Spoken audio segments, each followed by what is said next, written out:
Assalamualaikum warahmatullahi wabarakatuh. Alhamdulillahi wa kafa. Wassalatu wassalamu ala sayyidina Muhammadinil Mustafa wa ala alihi wa ashabihi li ahli sidqi wal wafa, amma ba'du. Rekan-rekan mahasiswa yang saya banggakan, pada pertemuan yang ketiga di mata kuliah manajemen siswap ini, saya akan menjelaskan terlebih dahulu kepada rekan-rekan mahasiswa terkait dengan capaian pembelajaran mata kuliah manajemen siswap. Capaian pembelajaran manajemen zakat, infak, sedekah, dan wakaf. Yang pertama, mahasiswa mengerti definisi manajemen zakat. Yang kedua, mahasiswa mengerti sumber-sumber hukum zakat. Yang ketiga, mahasiswa mampu menganalisis kedudukan dan fungsi zakat dalam Islam serta prakteknya di tengah masyarakat dalam moderasi beragama. Baik, di slide ini ada dua gambar yang cukup menarik. Yang pertama ada gambar gajah, yang kedua ada gambar kulkas. Pertanyaannya kepada rekan-rekan mahasiswa, bagaimana cara kita memasukkan gajah ke dalam kulkas? Tentunya para mahasiswa ada yang mengatakan, potong-potong dulu gajahnya, baru masukkan dagingnya ke dalam kulkas. Ada juga yang berpendapat, kecilkan dulu gajahnya, baru masukkan ke dalam kulkas. Ada juga yang mengatakan bahwa buka dulu kulkasnya, lalu dorong gajah untuk masuk ke dalam kulkas. Perspektif pemikiran kita yang berbeda-beda ini, itu adalah seni manajemen. Kemudian yang kedua ada ilustrasi yang cukup menarik tentang bagaimana kita mencoba memahami manajemen. Sebelum kita lebih mendalam membahas tentang secara spesifik manajemen zakat, di sini ada ilustrasi gambar yang di atas itu ada gambar rel kereta api. Kemudian di bawahnya itu ada gambar jalan raya yang dipadati dengan kemacetan mobil dan sepeda motor. Gambar yang di atas yang menunjukkan gambar rel kereta api ini menunjukkan bahwa ilustrasi gambar tersebut menunjukkan tidak menggunakan manajemen. Kenapa rel kereta api tidak menunjukkan manajemen? Karena jalannya itu saklek, jalannya sudah ditentukan. Ketika rel kereta api itu ada persoalan, ada problem, atau mungkin ada kerusakan yang terjadi di rel kereta api, maka tentunya kereta api itu tidak bisa melanjutkan perjalanannya untuk sampai bisa kepada tujuan yang direncanakan. Tidak mungkin rel kereta api berbelok arah mencari jalan alternatif. Kemudian yang kedua, inilah yang termanajemen, yang menggunakan manajemen. Jalan raya yang macet, yang dipenuhi dengan kendaraan, baik itu mobil maupun sepeda motor. Ketika kita ingin sampai kepada tujuan kita, maka disitulah seni kita berpikir, di sanalah seni kita bertindak. Maka seorang sopir atau seorang pengendara motor memilih jalan alternatif untuk bisa sampai kepada tujuan yang direncanakan. Atau mungkin yang ada di dalam mobil bisa turun dari mobilnya, kemudian mencari Gojek untuk bisa sampai kepada tujuannya dengan efektif dan efisien. Itulah manajemen. Lalu pertanyaannya, mengapa penting sebuah ilmu manajemen? Imam Ali karamallahu wajhah, seorang khalifah sekaligus sahabat baginda Rasulullah sallallahu alaihi wasallam. Beliau pernah mengatakan bahwa al-haqqu bila nizamin qad yaglabuhul batil bin nizam. Kebenaran yang tidak terorganisir dengan baik akan dapat dihancurkan, akan dapat dikalahkan oleh kebatilan yang terorganisir. Baginda Rasulullah Shallallahu Alaihi Wasallam juga menyampaikan dalam hadisnya, apa kata beliau? Inna Allah tabaraka wa ta'ala yuhibbu idza amila ahadukum amalan ayyutqinahu. Sesungguhnya Allah Subhanahu wa ta'ala yang maha mulia dan maha tinggi menyukai bila salah seorang di antara kalian melakukan pekerjaan dengan itqan, dengan profesional. Kemudian berikutnya kita akan berbicara tentang konsep manajemen. Definisi manajemen secara bahasa adalah to manage. How to manage something. Bagaimana kita mengatur sesuatu. Bagaimana kita menyusun sesuatu. Dan seterusnya. Sedangkan manajemen menurut istilah adalah sebuah proses pendayagunaan dan pemberdayaan sumber-sumber melalui bantuan orang lain serta bekerja sama untuk mencapai sebuah tujuan secara efektif, efisien, dan profesional.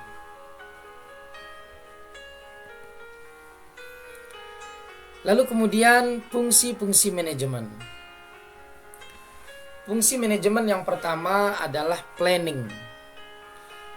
Perencanaan dalam ulum syariahnya disebut dia dengan niat. Baginda Rasulullah Shallallahu Alaihi Wasallam menyampaikan dalam hadisnya, innamal a'malu binniyat wa innamal likulli imri'in ma nawa. Sesungguhnya segala bentuk perbuatan itu disertai dengan niat, dan bagi tiap-tiap seseorang dinilai berdasarkan apa yang dia niatkan. Jadi untuk bisa mencapai sebuah tujuan-tujuan, maka tentunya terlebih dahulu kita menyusun planning kita. Kita menyusun niat-niat kita. Kemudian baru yang kedua ada organizing. Pengorganisasian. Pembagian job deskripsi. Siapa yang melakukan ini, siapa melakukan itu, siapa yang akan ditugaskan untuk mengumpulkan zakat, siapa yang akan ditugaskan untuk mendistribusikannya, dan seterusnya dan seterusnya. Kemudian baru yang ketiga adalah actuating. Actuating ini artinya pengaktualisasian, harakah, pergerakan, kegiatan kita. Dalam hal ini Allah Subhanahu wa taala berfirman dalam Al-Qur'an, A'udzu billahi minasyaitonir rajim. Bismillahirrahmanirrahim. Innallaha la yughayyiru ma biqaumin hatta yughayyiru ma bi anfusihim. Sesungguhnya Allah Subhanahu wa taala tidak akan pernah merubah nasib suatu kaum sehingga kaum itulah yang mau merubah dirinya sendiri. Kemudian berikutnya fungsi manajemen adalah controlling, pengawasan. Bisa jadi di sini dalam konteks zakat itu oleh lembaga yang resmi dari BWI dan juga dari masyarakat. Berikutnya ada evaluating atau evaluasi. Kemudian yang selanjutnya ada tambahan dari fungsi manajemen itu sendiri, yaitu leading, kepemimpinan. Dalam ulum syariah, dalam hal ini Rasulullah SAW menyampaikan kullukum ra'in wa kullukum mas'ulun an ra'iyati. Setiap kalian itu adalah pemimpin, dan setiap pemimpin kelak akan dimintai pertanggungjawabannya oleh Allah Subhanahu wa ta'ala terhadap apa yang dia pimpin. Kemudian berikutnya tentang manajemen zakat, pengelolaan efektif amal jariah Islam.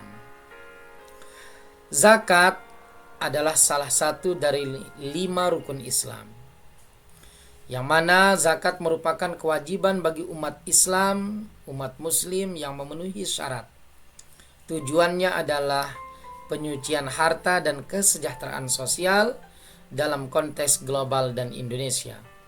Zakat memiliki potensi besar untuk mengentaskan kemiskinan. Jadi salah satu daripada rukun Islam itu adalah mengeluarkan zakat. Allah Subhanahu wa taala berfirman, "Aqimus shalah wa atuz zakah." Dirikanlah salat itu dan tunaikanlah zakat. Jadi zakat ini hukumnya wajib bagi setiap orang Islam, laki-laki dan perempuan. Kemudian berikutnya kita akan melanjutkan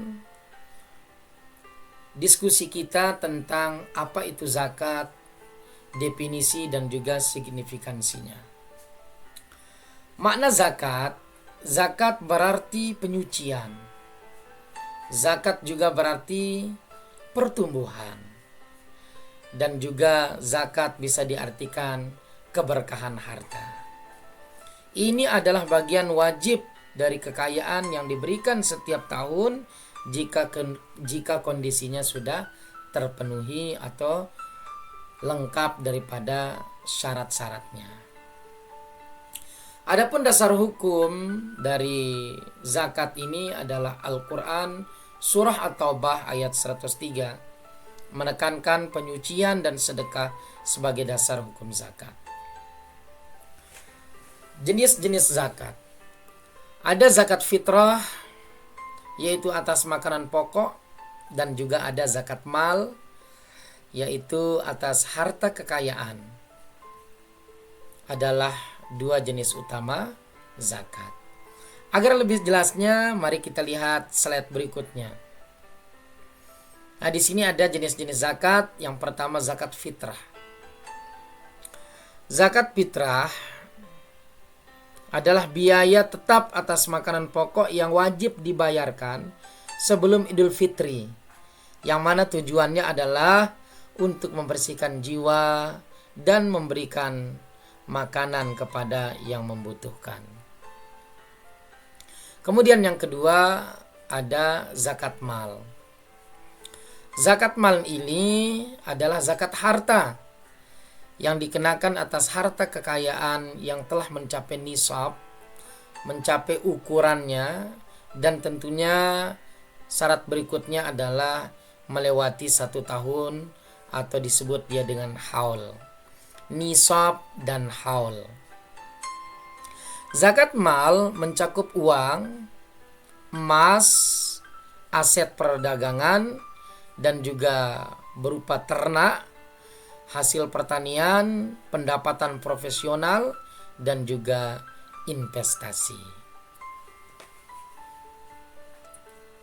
Next, kita lanjutkan kerangka hukum dan kelembagaan di Indonesia, atau bisa disebut dia dengan hukum positif dari Undang-Undang Zakat. Yang pertama, Undang-Undang Zakat UU nomor 23 tahun 2011 tentang pengelolaan zakat, mengatur administrasi zakat. Kemudian yang kedua ada dukungan dari pemerintah. Yang pertama peraturan pemerintah PP nomor 14 tahun 2014 tentang pelaksanaan Undang-Undang nomor 23 tahun 2011. Kemudian berikutnya instruksi Presiden nomor 3 tahun 2014 dan keputusan Menteri Agama nomor 333 tahun 2015 tentang pedoman teknis pengelolaan zakat pada Basnas. Kemudian berikutnya Badan Pengelola Basnas dan lembaga amil zakat yang berwenang untuk mengelola pengumpulan dan pendistribusiannya.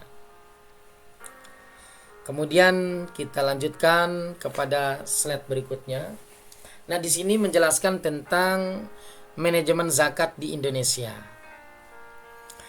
Mulai dari muzaki. Siapa itu muzaki? Muzaki adalah orang yang sudah melekat pada dirinya kewajiban untuk mengeluarkan zakat.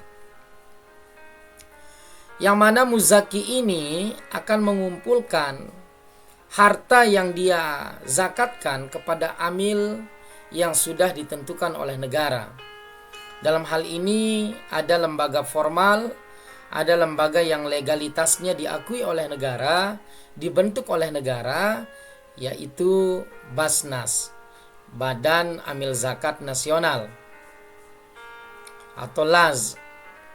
Kemudian setelah dikumpulkan zakat harta ini kepada amil, maka amil itu yang akan menentukan pendistribusiannya kepada mustahik. Siapakah mustahik itu? Mustahik itu sudah ditentukan dalam syariat kita agama Islam, mengacu dalam hal ini pada dasar hukum Al-Quranul Karim, yaitu di surat At-Taubah ayat 66. Allah Subhanahu wa taala berfirman, A'udzubillahi minasyaitonirrajim. Bismillahirrahmanirrahim.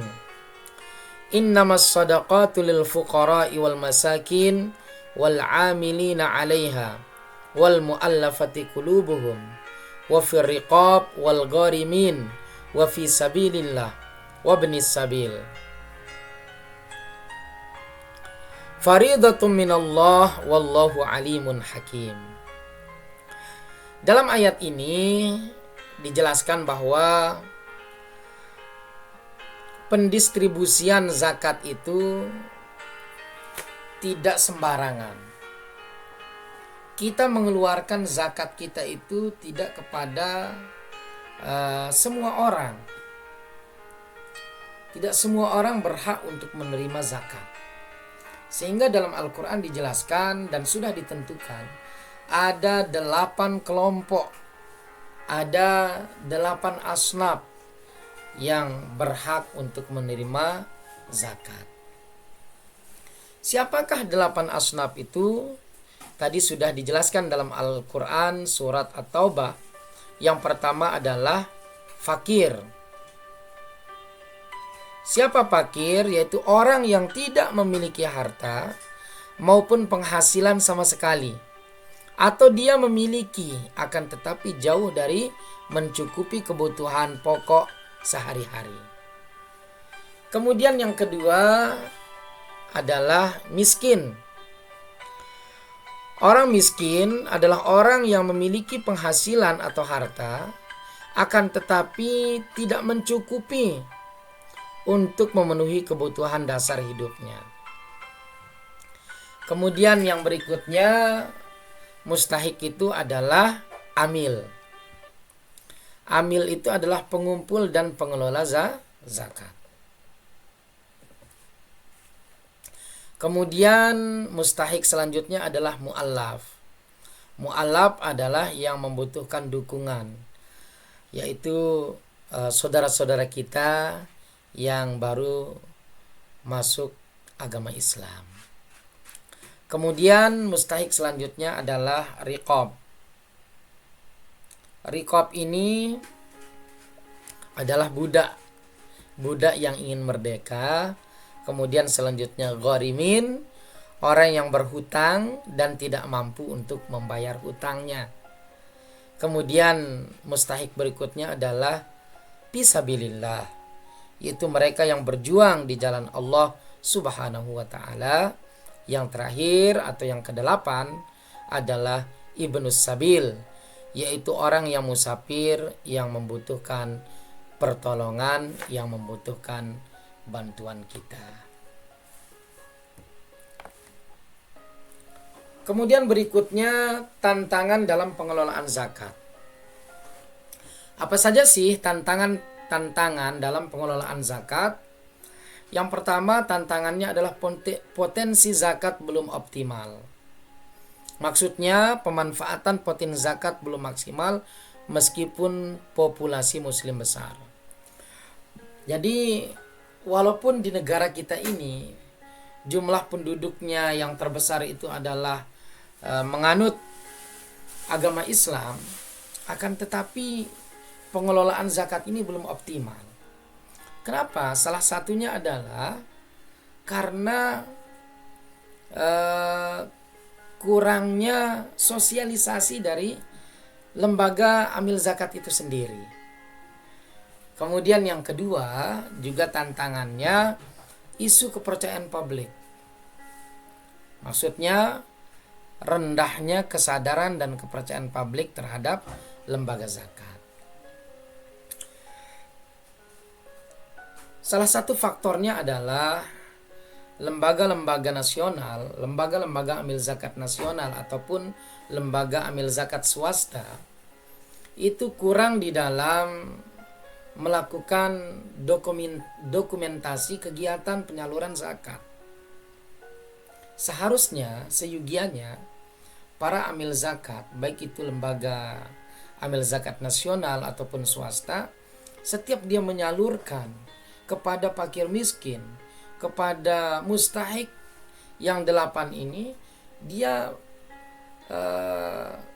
secara berkelanjutan untuk membuat dokumentasi, baik berupa video ataupun foto ataupun gambar-gambar dan sebagainya, kemudian di share atau diposting dia di media sosial, sehingga masyarakat akan semakin tumbuh kepercayaannya kepada amil zakat tersebut.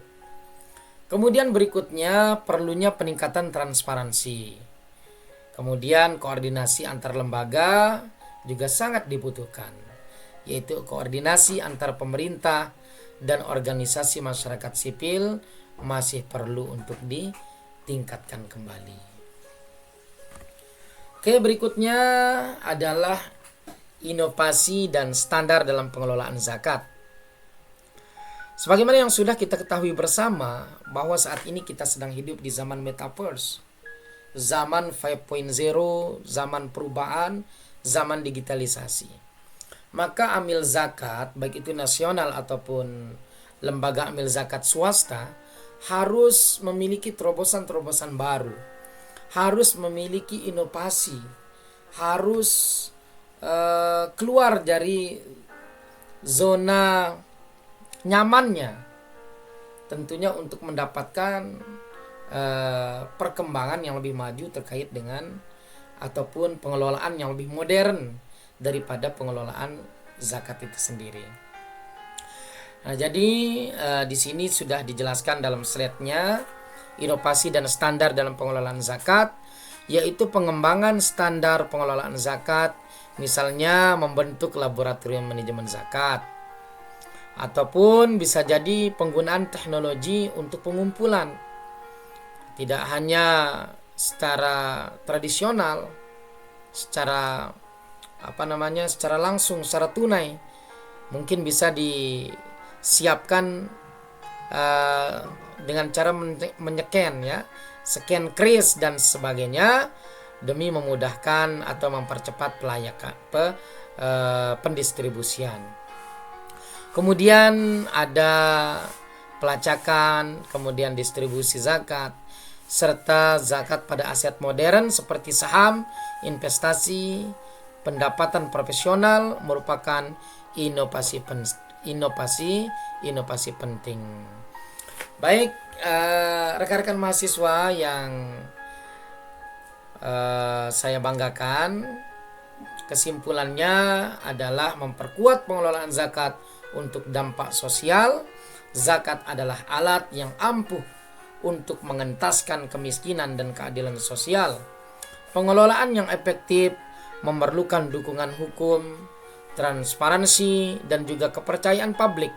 Insentif pajak dapat meningkatkan kepatuhan zakat. Inovasi dan edukasi berkelanjutan penting untuk membuka potensi penuh zakat.